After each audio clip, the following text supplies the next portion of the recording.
प्रभा आत्या जानकीशी विचित्र वागते हे तुलाही जाणवलं ना? अमृता माझ्या काय घरातल्या नोकर माणसांच्याही लक्षात आलेलं आहे. मला एक कळत नाही, ती ज्या फंक्शन साठी आली आहे ते जानकी आणि तिच्या मुलीचं आहे की नाही? मग तिच्याशी जसं काय वागते ही? पण हे प्रभाताईला कोण सांगणार?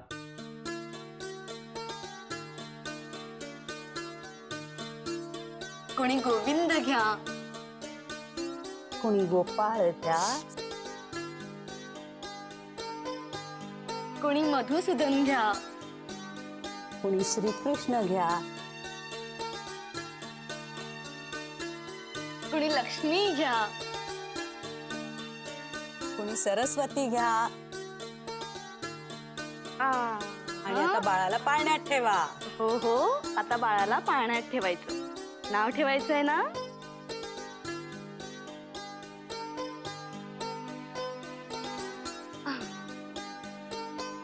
प्रभाताई, द्या नाव ठेवा. हो.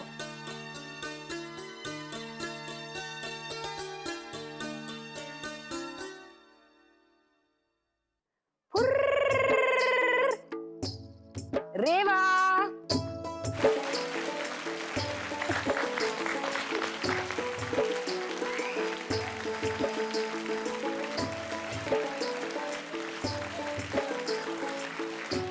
पाळणा लांब.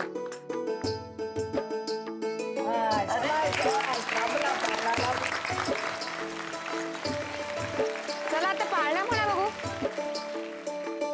अहो अहो चला बोला की लाजताय काय अशी? आज आत्याबाई असत्या की नाही तर त्यांनी छान पाळणा म्हटला असता. हो पण आता त्या नाही येत ना, मग आपल्यालाच बोलायला पाहिजे पाळणा.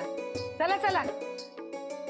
माझ्या चकुलीचे डोळे दुध्या कबडीचे डाव, बाई कमळ कमळ गोड चिडीचे गनाव, जरी बोलते ही मैना माझी अजून बोबडे, मला लागती बाई खडी साखरेचे खडे, जरी बोलते ही मैना माझी अजून बोबडे, मला लागती बाई खडी साखरेचे खडे, कशी हसली बघ खुदकन खुदकन खुदकन खुदकन माझ्या बाईचे ओठ, नजर लागेल कुणाची लावू द्या ग गाल बोट, नजर लागेल कुणाची लावू द्या ग गाल बोट, लावू द्या ग गाल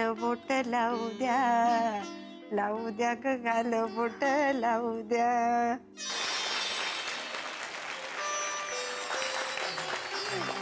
आतेबाई अशी अचानक कशी आलीस?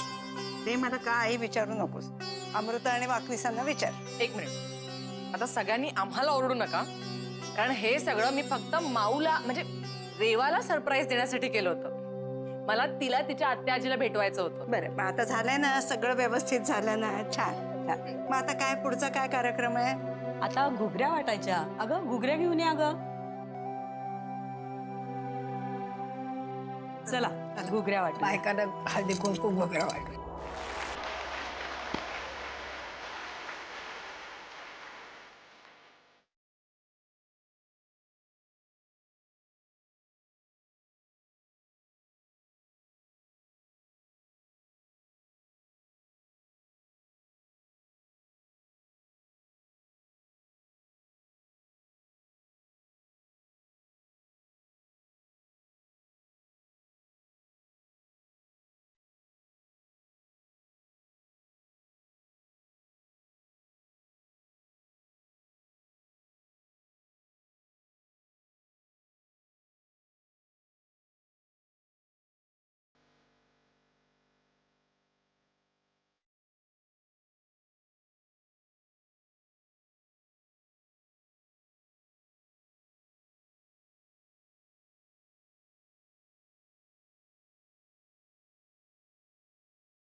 Thank you thank you thank you. एवढ्या उत्तम नृत्याविष्काराला एवढा उत्तम प्रतिसाद दिल्याबद्दल सगळ्यांना धन्यवाद. आणि आता ह्या परफॉर्मन्स नंतर आपल्या सगळ्यांच्या लाडक्या माऊसाठी सॉरी सॉरी सॉरी सॉरी रेवासाठी नरसिंह किल्लेदार एक गाणं गाणार आहेत. टाळ्या.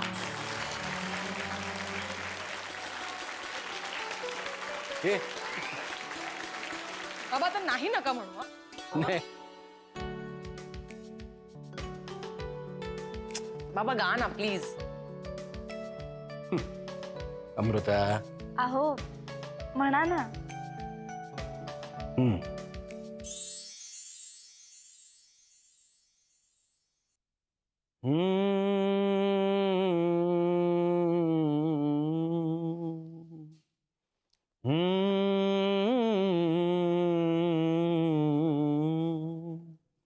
मी गाताना गीत तुला लढीवाळा हा कंठ दाटूनी आला हा कंठ दाटूनी आला मी गाताना गीत तुला लढीवाळा हा कंठ दाटूनी आला हा कंठ दाटूनी आला. मी दुःखाच्या बांधून पदरी गाठी जपले तुझ ओटी पोटी कधी डोळ्यांना काजळ तुझ भरताना गलबला जीव होताना मी गाताना गीत तुला लढीवाळा हा कंठ दाटूनी आला हा कंठ दाटूनी आला.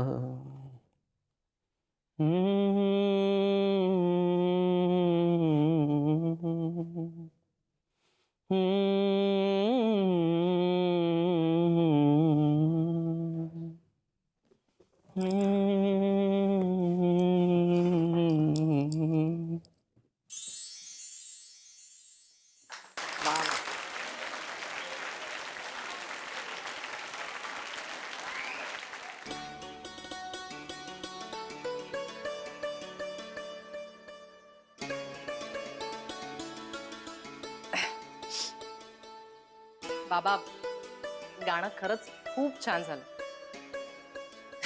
मला बोलवत नाही आता. हे वातावरण जे गंभीर झालंय ते मला वाटतं पुन्हा एकदा आपण हलकं फुलकं करूया. आणि ते वातावरण हलकं करण्यासाठी तुमच्या समोर येत आहेत पुन्हा एकदा बाबा आणि परशू काका. बघूया ते काय करतायत. टाळ्या.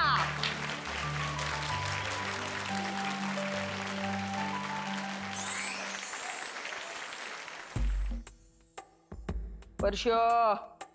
अरे दादा का माझ्या नावानं फुलभाज्या पेटवायला लागलाय. अरे हा तर परशू. अरे आरडावारडा करू नको. तुझ्या पाठीला पाठ लावून आलेला भाऊ हाय मी. भाऊ कळलं काय. सावत्र असलो तरी भाऊ आहे.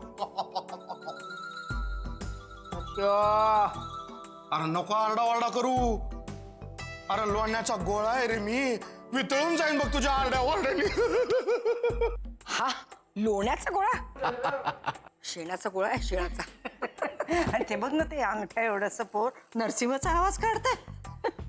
आत्याबाई आता त्या म्हातारीला कशाला हाक मारतोय अजून.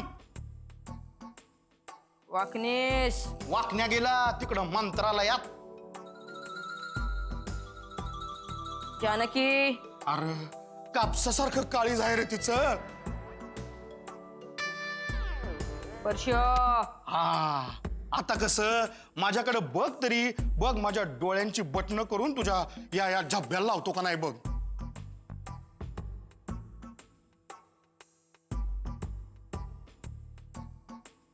वामन त्याला कशाला हाक मारतोय? नुसतं हाक मारायची. हिल्ल्या माग माग येतो की नाही बुगू बुगू बुगू करत.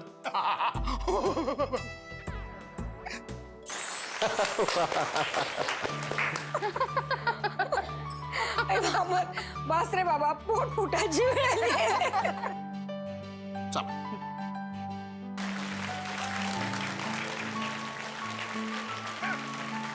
या धमाल परफॉर्मन्स नंतर आता सगळ्यात शेवटी तुमच्यासाठी एक सरप्राईज आहे आणि ते काय असणार आहे ते तुम्हीच बघा.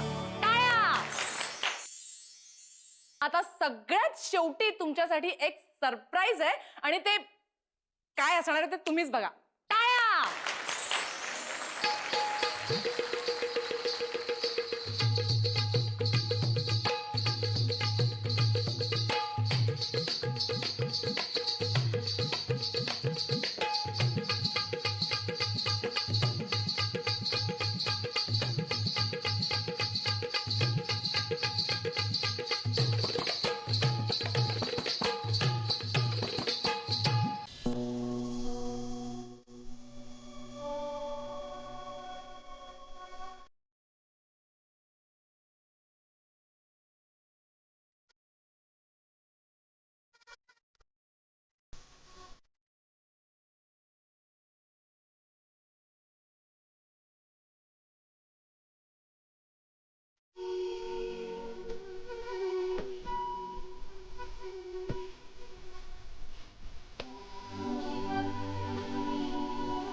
आले वा, आज एका बाळाला त्याचं नाव मिळालं ना. रेवा, किती छान नाव आहे. पण जगासाठी जरी तू रेवा असली ना तरी आमच्यासाठी मात्र आमची माऊच आहे, हो की नाही? आणि माऊ, तू खूप भाग्यवान सुद्धा आहेस, कारण आज तुझे बाबा तुझ्याशी तुझ्याच भाषेत बोलताय.